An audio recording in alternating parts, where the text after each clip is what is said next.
Hello, in this video I want to talk about the ebbs and flows of sales as they relate to business.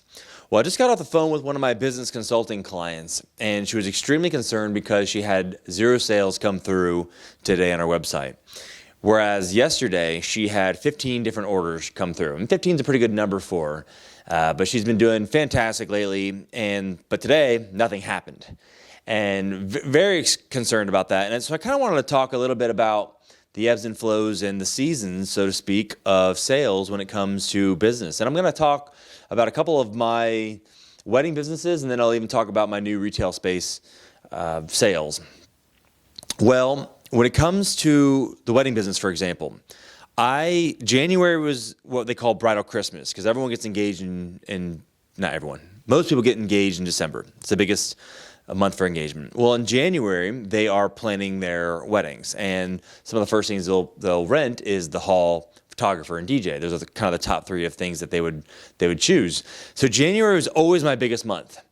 In the 8.5 years I booked weddings, January was always my biggest month by far. No month was even close to January. So I know that come January, I need to hustle and I need to market and I need to really target people, because that's the month that I'm going to see the most sales. And I think June was my worst month. Even though June was the most popular for weddings, I did more weddings in June than any other month, even though that was my worst month for bookings. That, and I think November was pretty bad. Well, that's great, and that's cyclical, and you can actually see those things.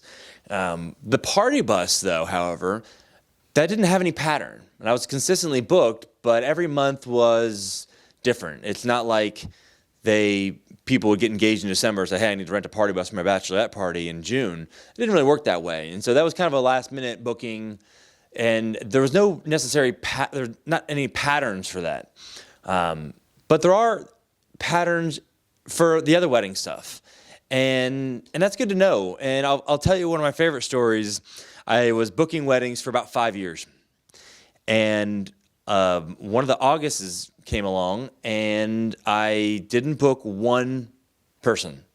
Not a party bus, not a DJ, not a photo booth, not a drapery, not a lighting, nothing. And I remember thinking the exact same thing that my client was thinking, because I changed her mind about that. And I was like, this is it. Like, it's downhill from here. Like, I lost. It's game over. Like, I might as well pack it up and close shop, so to speak. Well, the very next month, September, it was my busiest month ever. It wasn't not only my busiest month, it was my busiest month booking clients by twice the next highest month.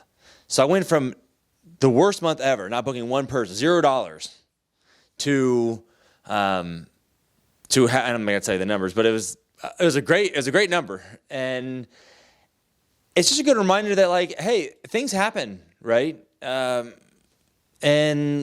you know, after winter comes spring, and after night comes day, and sometimes you have to just go through the winters and go through the nights, and there's going to be times where sales are slacking and sales aren't coming through, but it doesn't necessarily mean you need to take action. And sometimes you just got to let it play its course.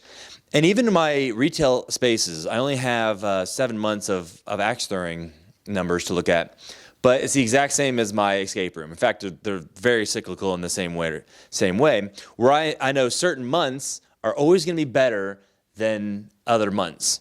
And if you can have an industry where you can tell that, and it all comes from data. So sometimes you just got to keep on trudging along to get the data to know, okay, hey, December's my month. Now I'm going to advertise and really hit the streets hard in December.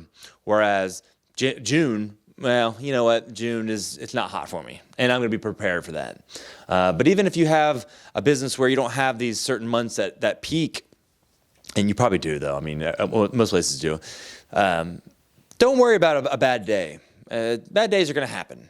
You know, focus on the good days and keep trudging along, keep moving in the right direction, and you'll get there faster than you would if you didn't do anything. And also keep in mind, too, you got to work hard, too. Keep working hard and keep working smart. If you work 100 hours a week and someone's only working 50 hours a week, well, guess what? You're going to get there twice as quick. So That's what I told my client, and kind of change her mindset about things. And next week's a new week, and I think she's gonna do pretty well, and she's gonna be surprised at how many orders come through. And you don't want to be worried about this stuff either, and because that can take a pretty big mental toll on you if you're constantly thinking, oh man, I didn't have a sale today. Well, it's okay. Just breathe in, breathe out, and keep moving forward, keep marketing, keep doing what you have to do to keep your business alive and feeding the golden goose, so to speak. So I'd love to hear your guys' comments. I'd love to hear, kind of what you guys are working on and what struggles you guys have. And I'd love to hear, more about your sales, like histories, and what has been good for you and what has been good for you and bad for you in the certain times of the year. If you have any patterns that you've seen in yourself. And I'll talk to you in the next video.